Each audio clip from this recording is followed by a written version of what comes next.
Chers téléspectateurs, frères et sœurs, dans le Seigneur, bonsoir. Shalom, shalom.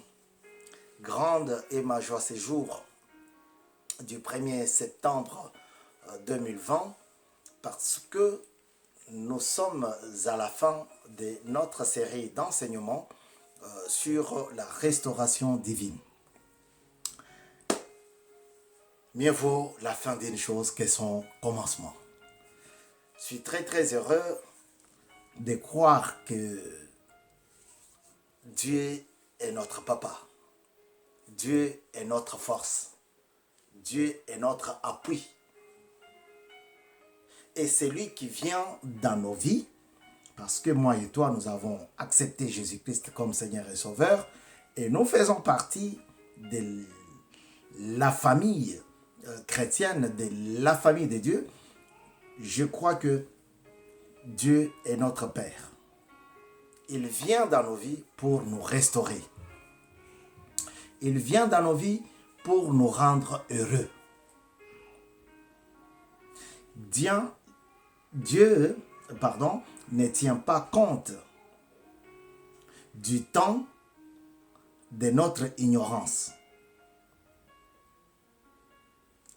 Il vient nous restaurer, il vient nous ressourcer, il vient nous combler de joie, même si nous étions dans le ravin de la mort, même si nous avions traversé le moment douloureux, Dieu vient pour restaurer notre cœur en nous donnant bien sûr la paix. C'est pour cela, tout au long de cette série d'enseignements, nous avons parlé de la restauration. La restauration, je vous avais dit, on peut restaurer ses lunettes. Si ça tombe et que ça se casse, on peut la restaurer. On peut le restaurer. On peut restaurer ces livres. Dedans, j'ai mis le masque parce que j'étais en train de lire. Le masque, ça ne coûte pas cher. Même si ça dégrade aujourd'hui, on ne peut pas. Mais les livres, on peut le restaurer. On peut le restaurer pour permettre aux autres, à la génération future, de lire et prendre soin du contenu. On peut restaurer une chaussure, on peut restaurer une ceinture, on peut restaurer un vêtement, on peut restaurer beaucoup de choses. Mais Dieu ici vient pour restaurer toute ta vie. Voilà pourquoi nous sommes heureux. Nous sommes heureux parce que tout ce que nous avons donné comme enseignement fera quelque chose de bien dans ta vie. Alléluia. Aujourd'hui, nous terminons. Nous terminons toujours avec notre texte de base. Néhémie chapitre 2. Tu peux lire tous les livres de Néhémie pour comprendre, mais j'ai pris Néhémie chapitre 2, versets 1 à 3, que je vais lire au nom du Seigneur Jésus. Au mois de Nisan, correspond au mois d'avril. Au mois de Nisan, la 20e année du règne d'Artaxerxès, comme il me fallait servir du vin au roi, je l'ai pris et le lui ai donné. Jamais encore je n'avais paru triste en sa présence. Le roi m'a demandé: pourquoi as-tu mauvaise mine? Tu n'es pourtant pas malade. Ce n'est peut-être qu'une peine de cœur. Saisi d'une très grande frayeur, je lui ai répondu que le roi vive toujours. Alléluia. Comment pourrais-je avoir bonne mine lorsque la ville qui abrite les tombeaux de mes ancêtres est en ruine? Alléluia. Ça, c'est notre texte de base. La restauration divine. Vous êtes sur Mukulu Télévision, votre chaîne de télévision. Vous demandons de vous abonner. Mais l'émission, elle, s'appelle Le parfum de bonne odeur pour Jésus. Ça, c'est le titre de notre émission. Parce que vous verrez que les sujets, les thèmes vont changer. Mais l'émission va rester comme ça. Pendant un moment. Jusqu'à ce que Dieu nous donne un autre nom. Le deuxième texte est tiré dans les Actes des Apôtres. Dans les Actes des Apôtres, chapitre 9, verset 1. Tu peux lire tous les chapitres. Mais moi, je vais m'arrêter quelque part. Conversion de Saul. Quant à Saul, il respirait toujours la menace et le meurtre contre les disciples du Seigneur.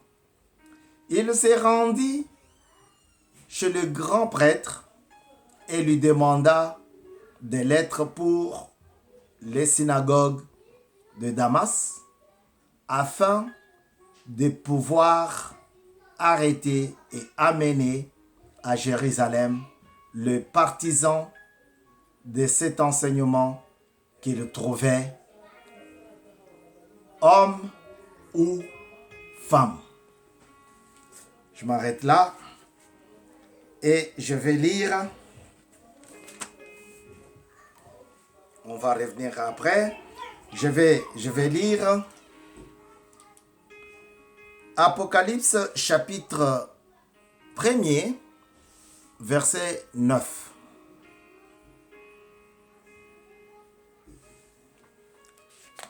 Je vais lire au nom du Seigneur. Moi, Jean, votre frère et votre compagnon dans la persécution, le royaume et la persévérance en Jésus-Christ. J'étais dans l'île appelée Patmos à cause de la parole de Dieu et du témoignage de Jésus-Christ. Je fus saisi par l'Esprit le jour du Seigneur et j'entendis derrière moi une voix forte comme le son d'une trompette. Elle disait, ce que tu vois, écris-le dans un livre et envoie-le aux 7 églises, à Éphèse, à Smyrne, à Pergame, à Thyatire, à Sardis, à Philadelphie et à Laodicée. Alléluia. L'Éternel Dieu est bon. Il est merveilleux. Il est grand dans tout ce qu'il fait. Dieu n'a jamais échoué. Dieu n'a jamais trahi. Dieu n'a jamais failli. Moi, je peux faillir. Toi qui me suis en ce moment ou qui va me suivre en différé, tu vas faillir. Tu peux faillir. Mais notre Dieu, lui, il n'a jamais failli. Lorsqu'on parle de la restauration divine, il y a beaucoup de gens qui se font des idées. Alléluia. Il y a beaucoup de gens qui disent, ah, mais comment elle peut être divine? Nous sommes sur terre, nous avons besoin des choses qui se palpent, des choses visibles, des choses qu'on peut voir et comprendre. Mais la restauration, vous nous enseignez une restauration divine. Non. Parce que pour arriver à une vraie restauration, il faut d'abord penser, il faut avoir cette réalisation-là dans l'esprit. Il faut d'abord comprendre qu'il n'y a que Dieu qui peut restaurer un corps abîmé. Comme nous l'avons vu dans notre précédente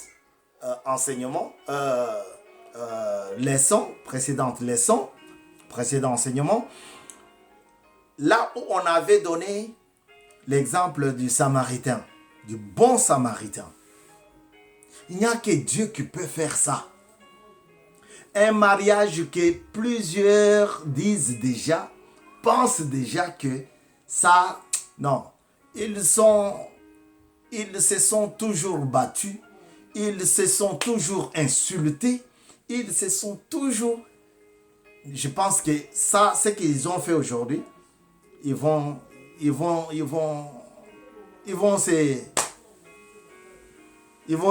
divorcer.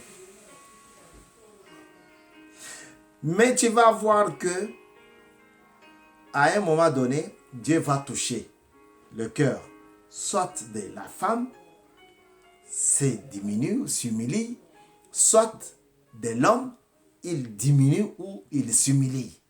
Et ils reviennent à la repentance. Et Dieu sauve beaucoup de mariages comme ça. Alléluia. On a déjà entendu ma femme, mon mari. Mais Dieu est capable de restaurer une famille comme ça. Donc, c'est ma façon de vous dire que la restauration est d'abord spirituelle, est d'abord divine, parce que c'est Dieu qui la porte. Alléluia.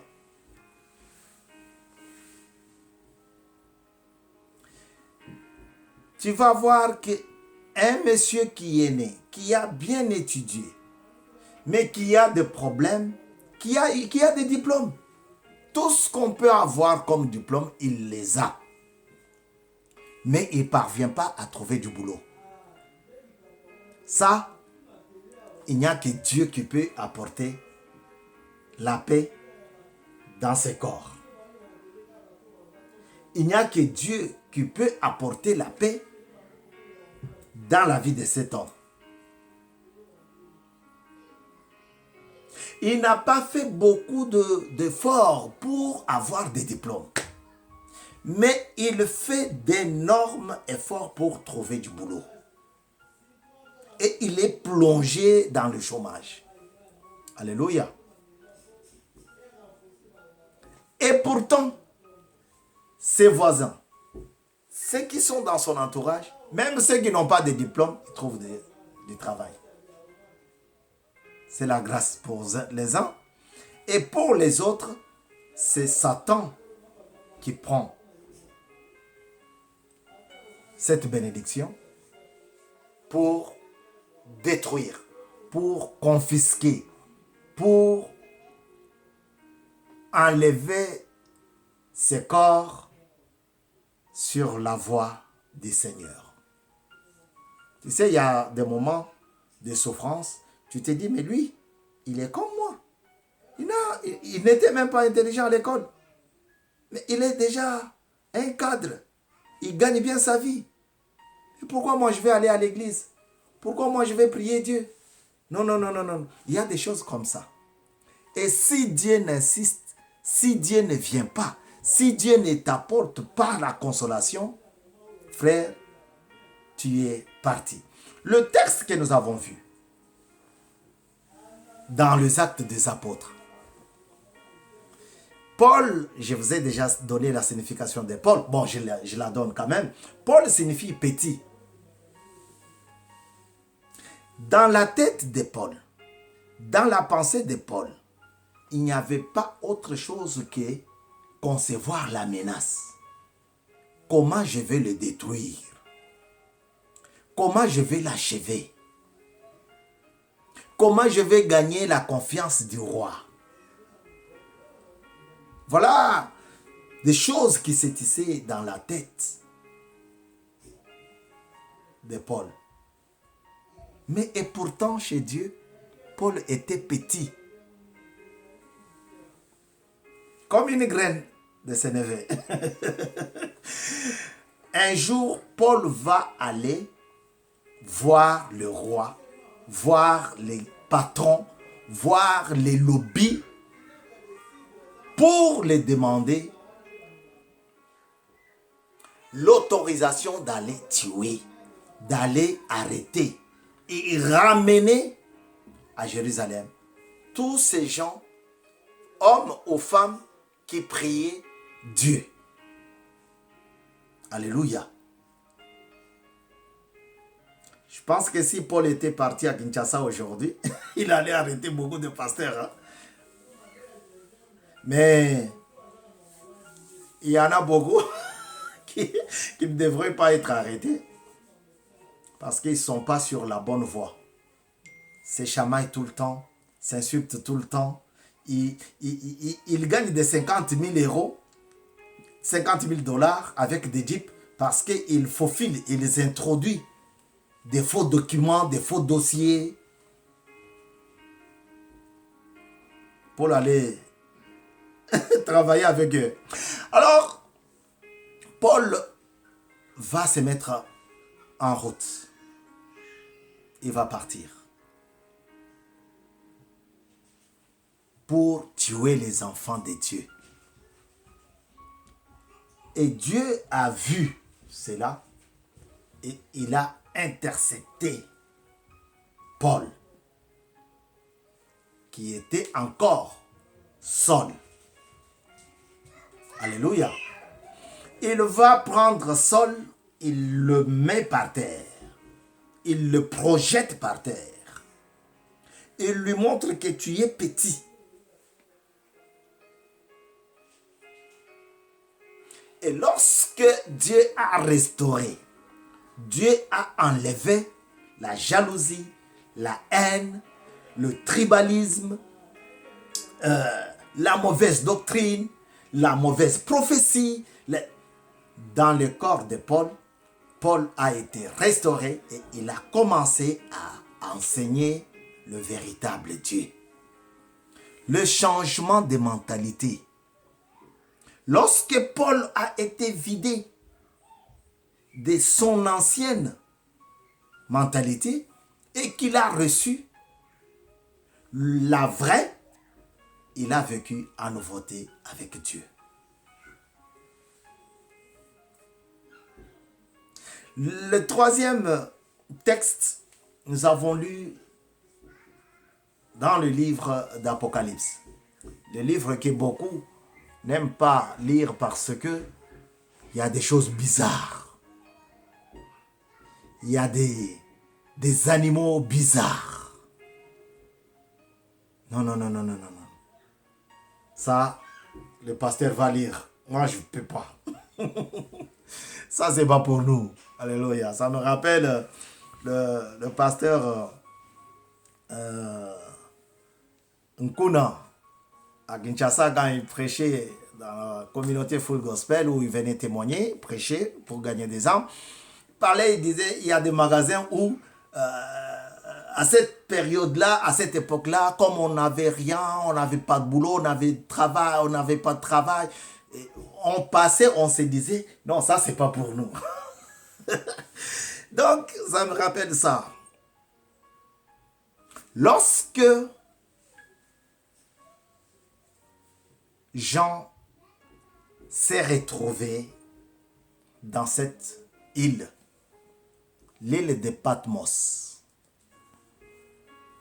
Patmos, c'est une île dans la mer Égée. Mer Égée. Un endroit façonné pour terminer, pour achever, pour tuer. Lorsque on te jette là, tu ne reviens plus. Alléluia. Des animaux féroces.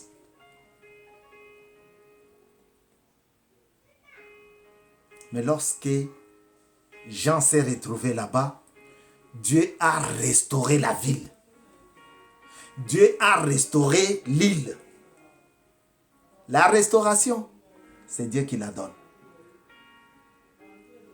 Dans la pensée de Jean, disciple de Jésus-Christ, un vrai, il avait le langage de Christ. Lorsqu'il est rentré là, il a commencé à prier. Il a commencé à regarder, à focaliser sur Dieu. Un jour, j'ai marché la nuit et quelqu'un m'a fait peur. Là-bas, dans ma ville natale, Mbujimaï, la nuit, il fait sombre. Il faisait sombre à cette époque-là, il n'y avait plus d'électricité. Alors quelqu'un m'a fait peur. Ah! Papa! J'ai crié en Chiluba, tatouanye, tatou. Cela veut dire quoi? Quand tu es jeté, quand on te jette dans un endroit difficile, pense à prier Dieu. Quand tu commences à comprendre que mon corps se dégrade, prie l'Éternel des armées célestes. Lorsque tu comprends que dans mon foyer, dans ma maison, il y a un enfant sorcier, commence à chercher la face de Dieu. Lorsque tu comprends que je suis atteint, ne cède pas à la panique. Je suis malade. Covid-19 a commencé. Prends calmement ta casserole de citron, d'eucalyptus. Eucalyptus, j'ai dit en lingala, je parlais en lingala. Eucalyptus, toutes ces choses-là, chauffe-le, commence à regarder dedans et boire. Ne panique pas. Même si tu passes sur le chemin des bandits, comme notre frère qui était sur le chemin de Jéricho, ne panique pas. Alléluia. Quand tu comprendras que le mariage devient compliqué, ne panique pas. Commence à chercher la main triomphante de l'Éternel. Bien-aimé, lorsque on te jette dans le Patmos, dans l'île de Patmos, Patmos peut être un chômage chronique, comme je l'ai dit, une maladie chronique, une maladie incurable, une situation difficile,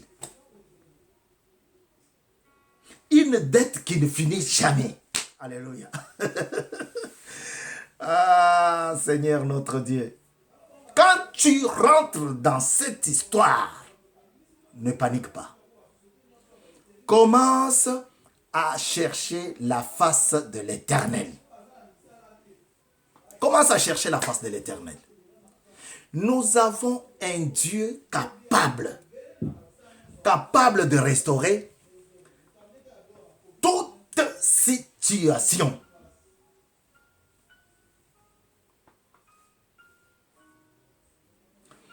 Fais comme lorsque tu constates que mon vêtement s'est déchiré.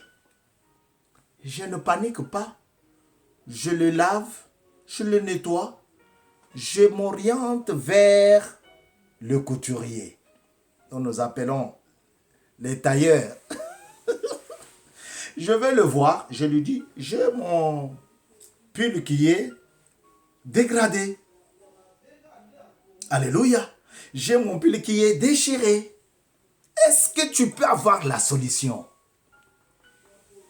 Dans l'île de Patmos, Jean commence à chercher la face de l'Éternel. Il prie. Il dit, j'étais saisi par l'Esprit. J'étais saisi et il prie. Ah, je vais encore relire ça. Saisi par l'Esprit. Ce n'est pas saisi par le comportement, la jalousie. Non. Il fut saisi par l'Esprit. Quel esprit t'est saisi, mon frère? Quel esprit t'est saisi, ma soeur? Ah, il a insulté ma mère. Je vais aller mettre du feu là-bas. Quelqu'un m'a envoyé un... Oh, je viens mettre du feu chez toi. Parce que sa femme m'avait parlé. Oh. Lui, il a appelé ma femme pour lui dire, je viens mettre du feu chez toi. Ton mari a dragué ma femme. Oh. L'Éternel est bon. L'Éternel est grand. Alléluia.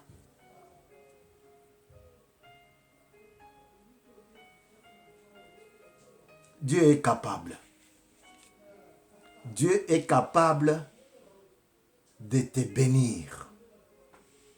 Je vais relire Apocalypse. Moi, Jean, votre frère et votre compagnon dans la persécution, le royaume et la persévérance en Jésus-Christ. J'étais dans l'île appelée Patmos à cause de la parole de Dieu et du témoignage de Jésus-Christ. Je fus saisi par l'Esprit le jour du Seigneur. Et j'entendis, frère, quel esprit t'est saisi? L'esprit de mensonge? Tu es né en 1990, 1990. Chez moi, on dit comme ça. Parce que les Belges nous ont appris ça. On te pose la question, tu es né en quel... Ta date de naissance? Oh, moi?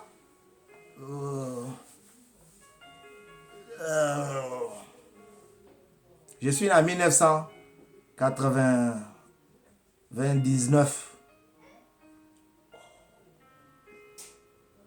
Tu n'as pas mangé à midi. On te pose la question. Qu'est-ce que tu as mangé à midi? J'ai mangé du poulet et du riz. Non, il faut que Dieu restaure ta pensée. Parce qu'il est écrit, tu aimeras ton Dieu de tout ton cœur, de toute ta force, de toute ta pensée. Alléluia. La restauration divine. 31e leçon. 31e leçon et c'est la fin de fin aujourd'hui. Mais Dieu nous a déjà donné un autre sujet. Pour sa gloire. Parce que nous sommes là pour ça. Alléluia. Nous sommes là que pour ça. Apprendre, partager, enseigner, prêcher, exhorter. Prier aussi. Donner aussi. Écrire aussi. Alléluia. Dans ta présence, Seigneur, pour t'adorer. Jésus l'ami fidèle. Bon, il y a aussi des livres politiques. Alléluia. Ces garçons étaient dans la maison de l'Éternel. Il a vécu aussi dans la maison royale. Et là-bas, Néhémie va croiser certainement les gens qui venaient d'Israël, de Jérusalem. Et il les a posé la question. Comment ça va là-bas? Comment allez-vous? Et ceux qui sont restés, toi, depuis que tu es parti en France, aux États-Unis, au Bangladesh, en Afrique du Sud, quand on t'appelle pour te donner les nouvelles de ton pays, tu dis « Ah, celui qui est au pouvoir, ce n'est pas mon frère. Hein? Moi, je ne m'occupe plus de ces gens-là. » Non, frère, tu te trompes. Alléluia. Celui qui est au pouvoir maintenant là, c'est ton frère. C'est un Congolais, 100%. Alors, il a certainement croisé les gens qui venaient de là-bas. Et il leur a posé la question. Comment ça va là-bas? Là-bas, ça va. Mais sauf que la muraille est en train de... C'est pour cela il était triste. Il n'a pas brutalisé la personne du roi. Il n'est pas parti, oh, je suis déjà maintenant quelqu'un de la famille, je peux lui parler. En France, quand tu fais un problème, quand tu as un... Oui, je peux te voir là, viens, je vais te parler. Il ne faut pas partir si tu n'es pas fort. Même Christ, quand on est venu pour mettre la main sur lui, l'arrêter, il a fui. Paul, que je vous ai cité ici, il a fui plusieurs fois. Jean signifie don. La faveur de l'Éternel. Si tu n'as pas la faveur de l'Éternel sur toi, ne pars pas à côté pour